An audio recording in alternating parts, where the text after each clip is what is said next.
మరియు ఒకడు చేతికర్ర వంటి కొలకర్ర నాకిచ్చి, నీవు లేచి దేవుని ఆలయమును బలిపీఠమును కొలత వేసి ఆలయములో పూజించు వారిని లెక్కపెట్టుము. ఆలయమునకు వెలుపటి ఆవరణమునకు కొలత వేయక విడిచిపెట్టుము. అది అన్యులకు ఇయ్యబడెను. వారు 42 నెలల పరిశుద్ధ పట్టణమును కాలితో త్రొక్కుదురు. నేను నా 2 సాక్షులకు అధికారం ఇచ్చెదను. వారు గోనెపట్టు ధరించుకుని 1260 దినములు ప్రవచింతురు.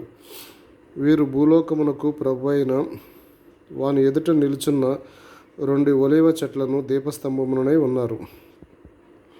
ఎవడైనను వారికి హాని చేయ ఉద్దేశించిన యెడల వారి నోట నుండి అగ్ని బయలువెడలి వారి శత్రువులను దహించివేయును గనుక ఎవడైనను వానికి హాని చేయ ఉద్దేశించిన యెడల అలాగున వాడు చంపబడవలెను. తాము ప్రవచింపు దినములో వర్షము కురవక ఉండు ఆకాశమును మూయుటకు అవి వారికి అధికారం కలదు. మరియు వారికి ఇష్టమైనప్పుడెల్లా నీళ్లు రక్తముగా చేయుటకును నానా విధములైన తెగుళ్లతో భూమిని బాధించుటకును వారికి అధికారం కలదు. వారు సాక్ష్యము చెప్పుట ముగింపగానే అగాధములో నుండి వచ్చు క్రూర మృగము వారితో యుద్ధము చేసి జయించి వారిని చంపును. వారి శవములు ఆ మహాపట్టణపు సంత వీధిలో పడి ఉండును. వానికి ఉపమాన రూపముగా సొదొమ అనియు ఐగుప్తు అనియు పేరు. అచ్చట వారి ప్రభువు కూడా సిలువ వేయబడును. మరియు ప్రజలకును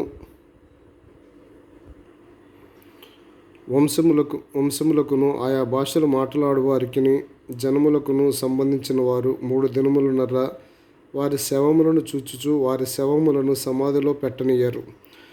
ఈ 2 ప్రవక్తలు భూనివాసులను బాధించినందున భూనివాసులు వారి గతి చూసి సంతోషించుచు ఉత్సహించుచు ఒకనికొకడు కట్నములు పంపుకొందురు.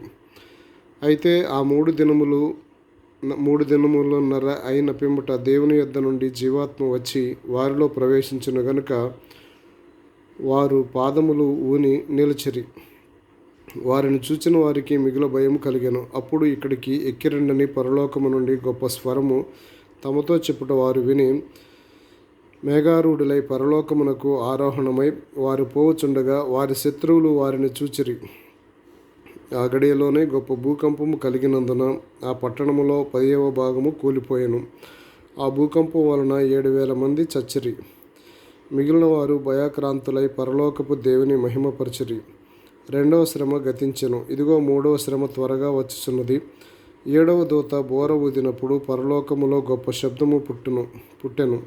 ఆ శబ్దములు ఈ లోక రాజ్యము మన ప్రభు రాజ్యమును ఆయన క్రీస్తు రాజ్యము నాయను.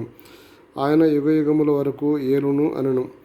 అంతటి దేవుని ఎదుట సింహాసనాసీనులకు ఆ 24 పెద్దలు సాష్టాంగపడి దేవునికి నమస్కారం చేసి, వర్తమాన భూతకాలములో ఉండు దేవుడైన ప్రభువా, సర్వాధికారి, నీవు నీ మహాబలమును స్వీకరించి ఏలుచున్నావు గనుక మేము నీకు కృతజ్ఞతాస్తుతులు చెల్లించుచున్నాము. జనములు కోపగించినందున నీకు కోపం వచ్చెను. మృతులు తీర్పు పొందుటకును నీ దాసులకు ప్రవక్తలకును పరిశుద్ధులకును నీ నామమునకు భయపడు వారికిను తగిన ఫలము ఇచ్చుటకును గొప్పవారేమి కొద్దివారేమి భూమిని నశింపజేయు వారిని నశింపజేయుటకును సమయము వచ్చి ఉన్నదని చెప్పిరి. మరియు పరలోకమందు దేవుని ఆలయము తెరవబడగా దేవుని నిబంధన మందసము ఆయన ఆలయములో కనపడెను. అప్పుడు మెరుపులును ధ్వనులు ఉరుములును భూకంపమును గొప్ప వడగండ్లు పుట్టెను.